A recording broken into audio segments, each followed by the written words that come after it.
Welcome back na naman sa channel ko. Ngayon may ibabahagi na naman ako na panibagong ritual. At kung bago lamang napadaan, ay huwag niyo pong kalimutang mag-subscribe at pindutin ang notification bell para palagi kayong updated sa mga bago kong videos. Gusto mo ba na siya ay maging iyo ng buong buo sa pamamagitan lamang ng isang hibla ng buhok mo? Kaya kung gusto mo na maging iyo siya ng buong buo habang buhay, ay gawin mo itong ritual na ibabahagi ko sa inyo ngayon.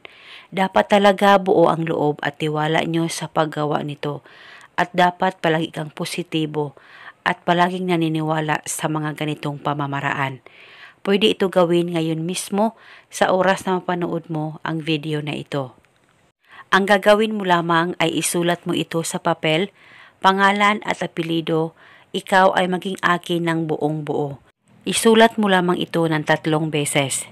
At pagkatapos, kumuha ka lamang ng isang hibla ng buhok mo at ilagay ito sa papel na sinulatan mo ng kanyang pangalan at ang hiling. At pagkatapos, kumuha ka rin ng kaunting asin at ilagay mo rin ito at sabay mo lamang balutin ang isang hibla ng buhok at ang kaunting asin. At nang mabalot mo na, hawakan mo ito saglit, mag-focus at mag-concentrate ka. Pakaisipin mo ng maigi ang target at banggitin mo lamang ang nakasulat sa papel ng 3 beses. At pagkatapos pwede mong ilagay sa maliit na plastic o di kaya ziplock kung meron ka, ilagay mo lamang itong ritual at itago at pwede mo ito dalhin kahit saan ka man magpunta at paniguradong maging iyo siya ng buong buo. Basta magtiwala ka lang.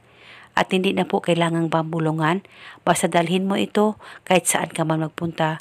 At kung ikaw ay nasa bahay lang, pwedeng ilagay sa damitan mo at itago ito pang matagalan.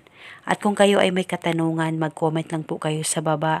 Maraming salamat po sa panonood. May God bless.